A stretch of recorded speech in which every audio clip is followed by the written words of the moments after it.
Hello everyone, welcome to my channel English with Sunita ma'am. और आज मैं बच्चों की डिमांड पे लेके आई हूँ क्लास 6 की ओपन स्काइज की book of 5th chapter code blood handed. और ये चैप्टर भी हमारा 4 चैप्टर की तरह ही रोचक और मज़ेदार होने वाला है। इसमें एक थेफ्ट की कहानी बताई गई है, जो उसी की जो गेटेड कॉलोनियाँ होती हैं वहीं पर एक चोर है और उसी के बारे में ये पूरा चैप्टर है। तो हमें एक तरह से ये जितनी मज़ेदार और रोचक है उसी तरह से ये एक तरह से हंटेड भी है। और इसमें हमें एक मैसेज भी मिलता है कि हमें चोरों से किस तरह से सावधान रहना चाहिए। फर्स्ट ऑफ ऑल हम इसके वामी और सेल्फ ऑफ के बारे में पढ़ते हैं कि committing crime is a kind of psychological disorder. Committing crime जो होते हैं वो एक तरह से साइकोलॉजिकल डिसऑर्डर होते हैं। एक तरह का साइकोलॉजिकल डिसऑर्डर का एक प्रकार होता है। साइकोलॉजिकल डिसऑर्डर का मतलब होता है जो माइंडली जो डिस्टर्ब होता है, तो उसके माइंड में तरह तरह के वाक़यात आते रहते हैं और उनको वो करने की सोचता रहता है, मतलब वो माइंडली डिस्टर्ब रहते हैं। And a person commits crime in consequence of A violent reaction on going in his और हर माइंड। एक आदमी जो इसमें एक कमिट करता है, मीन्स ये क्राइम करता है एक सीक्वेंस के रूप में ऑफ ए वायलेंट रिएक्शन के जो हिंसात्मक जो रिएक्शन होते हैं उसमें एक तरह से उसको उसमें बड़ा ही मज़ा आ रहा है। एक के बाद एक सीक्वेंस उस तरह से वो मर्डर कर रहा है। ऑन गोइंग इन हिज और हर माइंड, अब उसके माइंड में उसमें वो क्या चल रहा होता है, उसका रिएक्शन क्या होता है, हिंसात्मक जो सीक्वेंस उसकी चल रही होती है। तो इस क्राइम के बारे में वो करता है। Read the story below to find out. इस तरह से मेरी स्टोरी है, नीचे हम इसमें फाइंड आउट करेंगे, जो हम पढ़ेंगे इसमें कि हाउ द मर्डर कमिट्स, कि जो एक मर्डरर होता है, एक खूनी जो होता है, किस तरह से वो कमिट करता है the crime and gets caught, और किस तरह से अपने क्राइम को एक्सेप्ट करता है, किस तरह से अपने क्राइम को सीक्वेंस के रूप में वो करता है। और ये सारी चीज़ें इसमें बताई गई हैं। फर्स्ट ऑफ ऑल हम देखते हैं इसमें darkness approach the Mysteria lane as the sun disappeared behind the woods. थोड़ा सा कैमरे को मैं सेट कर देती हूँ, थोड़ा सेट नहीं हो रहा है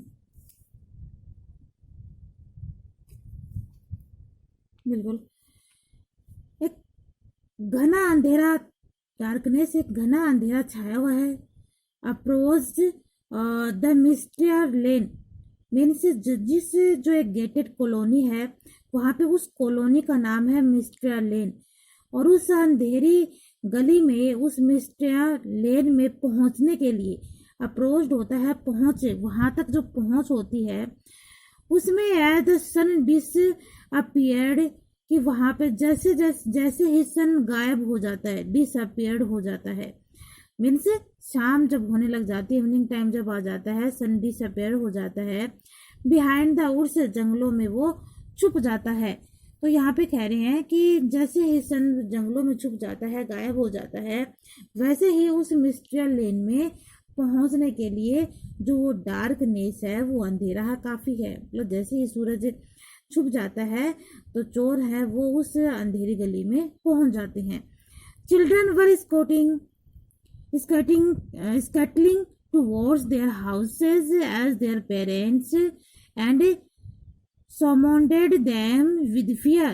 और जहाँ जितने भी जो बच्चे होते हैं, स्कटलैंडिंग होता है बिगाड़ना, मतलब उसके पीछे पीछे जो घर होते हैं, और जैसे ही वहाँ पे पेरेंट्स के जो बच्चे होते हैं, जो पेरेंट्स होते हैं, वो अपने बच्चों को उनके पीछे पीछे घूमते हैं और भय के कारण उनको वहाँ से पुकारते रहते हैं और वहाँ से उनको ले आते हैं। समझ रहे हैं? और जैसे ही अंधेरा होता है, जो बच्चे होते हैं उनके पीछे पीछे पेरेंट्स हैं अपने घर से बाहर निकलते हैं, उनको अपने घर में ले आते हैं उस भय के कारण। किस भय के कारण? कि अब अंधेरा हो गया है और अब चोरों का साया गली पे घूमने लग गया है। Every single person in Mysteria lane knew that there was killer amongst them since Mrs. Margaret, the old prisoner, was found in slices slices in her kitchen a few days ago. ऐसा हुआ कि every single person in mister lane, जो भी single person जो उस mister लेन में रहता है वो ये जानता है कि देयर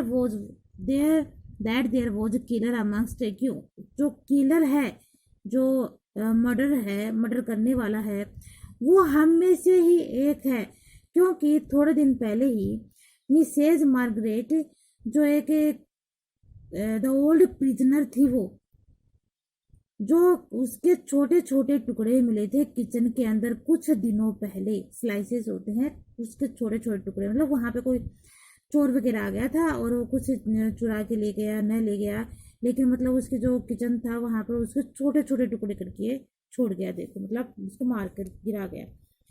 एट 11 PM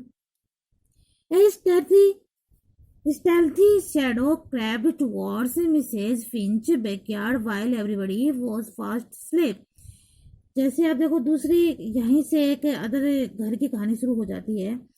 रात के 11 बजे हुए हैं और गहरी छाया धीरे धीरे रेंग रही है मिसेज फिंच के बैकयार्ड में। बैकयार्ड पीछे का जो आंगन होता है। While everybody was fast asleep, और ऐसा लग रहा मानो हर कोई गहरी नींद में सो गया था।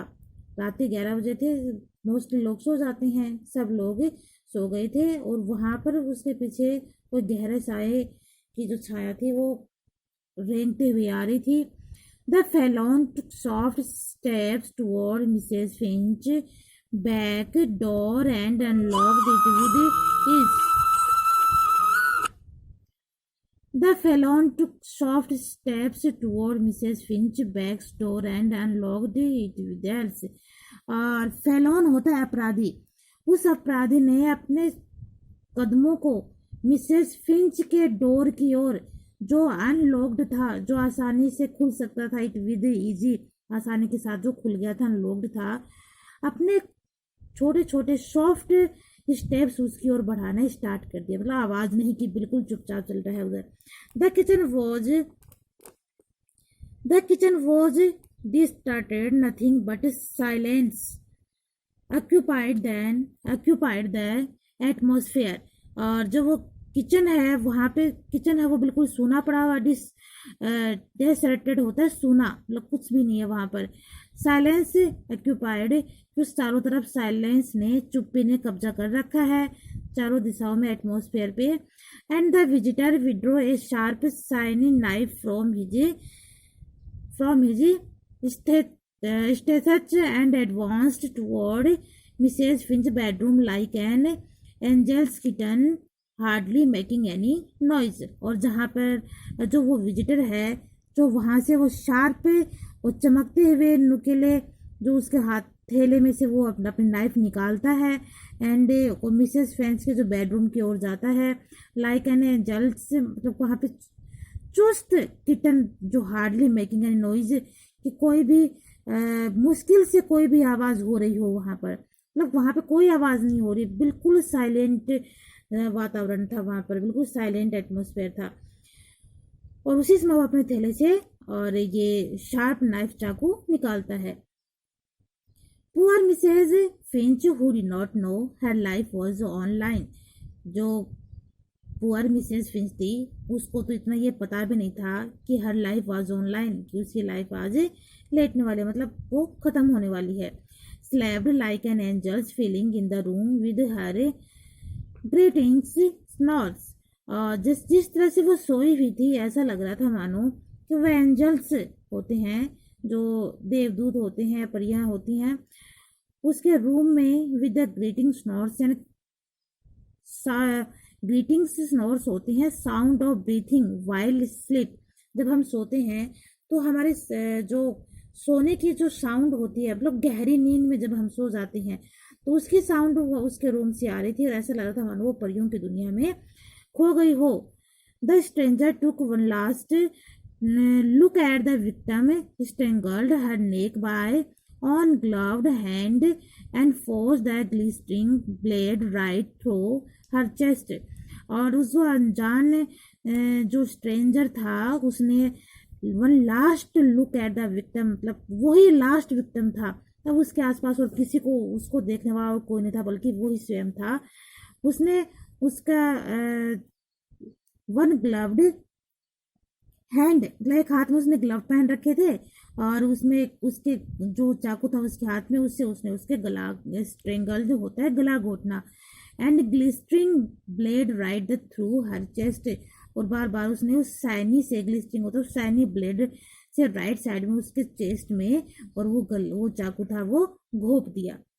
मतलब अब मिस्टर जो फिंच थी, मिसेज जो फिंच थी वो मर चुकी थी। मतलब उसकी किस तरह से उसको मारा गया, चाकू से उसको बार बार उसके गला घोट कर उसको मारा गया। पहले तो उसका गला घोट दिया और फिर उसको चाकू से उसको बार बार उसको किया गया, मतलब उस बार बार चाकू मारा गया उसके चेस्ट में। इस तरह से वो मिसेस फिंच मर गई।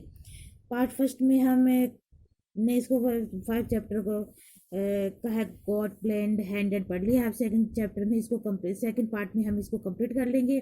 और एक वीडियो के एंडिंग में आपको लाइक या स्टार्टिंग में ही कर देना चाहिए, मैं तो ये कहती हूँ स्टार्टिंग में ही कर देना चाहिए। एंड के मतलब जो जितना भी मैं 8-10 मिनट का वीडियो डालती हूँ उसमें कभी भी आपको टाइम मिले आप कर दिया करो, लेकिन लाइक तो ज़रूर बनता है। ओके।